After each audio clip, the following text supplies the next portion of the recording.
Senate Bill 66 is the bill that we're talking about, Senator Schatz's bill on workers' compensation. And I voted against this bill. What it does is, after a certain amount of time, once an injured party has been taken care of as well as they can be, even if their disability will continue on forever in their lives, but once it has reached the maximum medical benefit that can be achieved through treatment process, then the disability benefits are cut off. So I voted against this bill because I believe that people need to be taken care of, and in some injuries that occur on the job have lifetime ramifications, and we want to make sure that the people that are injured are well taken care of so that they can live a decent life. Even when their medical benefits have sort of maxed out in terms of health-wise what can happen, it doesn't mean these people don't need additional support and help going forward. So voted against Senate Bill 66, which did pass through the Senate. We also spoke this weekend on the Uber bill, Uber and Lyft, to find ways to ensure that we are providing other kinds of transportation options in addition to our taxi cab services. And that bill has been going on discussion for a couple of days. People are,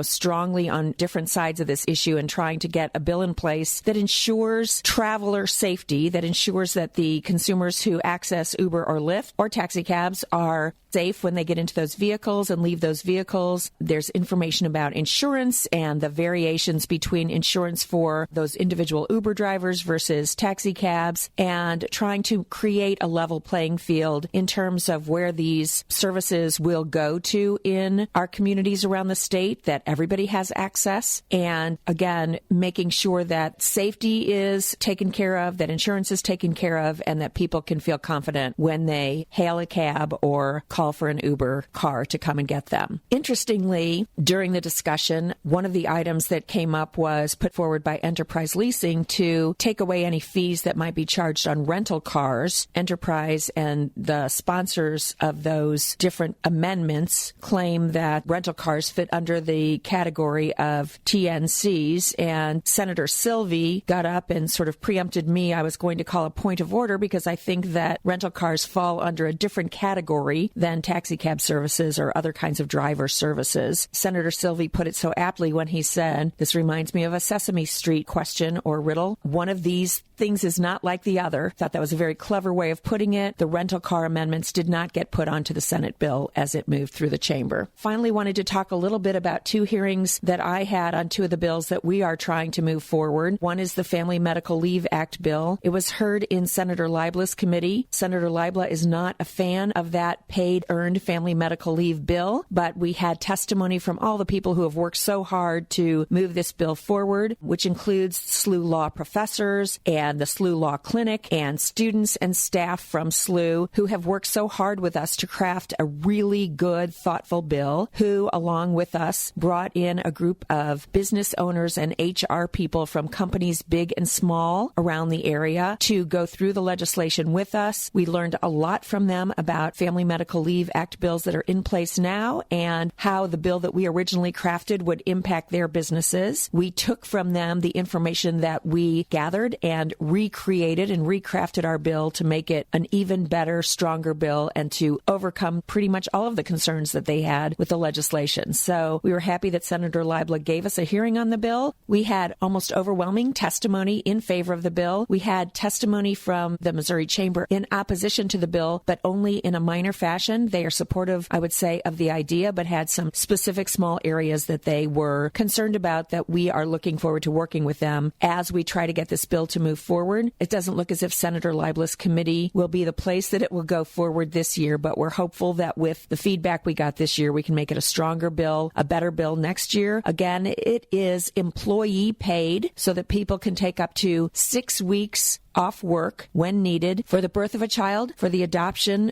or foster care of a new child, for when a family member is deployed and other people need to step in and take care of some business around the home, when a person is medically sick, he or she can take time off, when they have a family member from a child to a parent or other close relative that they need to care of for up to 6 weeks. Certainly you can take it for less time, but these are the areas where we would allow for this pool that's created by employees in the state paying into it. This pool would be utilized authorized to pay a person's salary when they need to take off work for those very specific reasons. So we've gotten a lot of positive feedback on it and hope to move it forward next year, if not this one. You may recall that early in session we talked about the fact that Speaker of the House, Todd Richardson, had on his list of priorities a Family Medical Leave Act piece of legislation. I think his would deal with state employees. We think this is such a good idea for both family values and economic development, a wonderful benefit for employees who come to work in the state of Missouri, that we want to put it forward for all Missourians. And again, the expense not to the employer, but to the employee. And let me give you an idea of what I mean by that. If you are an employee in the state of Missouri earning $50,000 a year, your cost on an annual basis into the pool would be $125. So it's a one-time annual cost of $125 against a $50,000 salary. And when you need the time for one of those reasons that I just mentioned, you would be able to take up to 6 weeks paid leave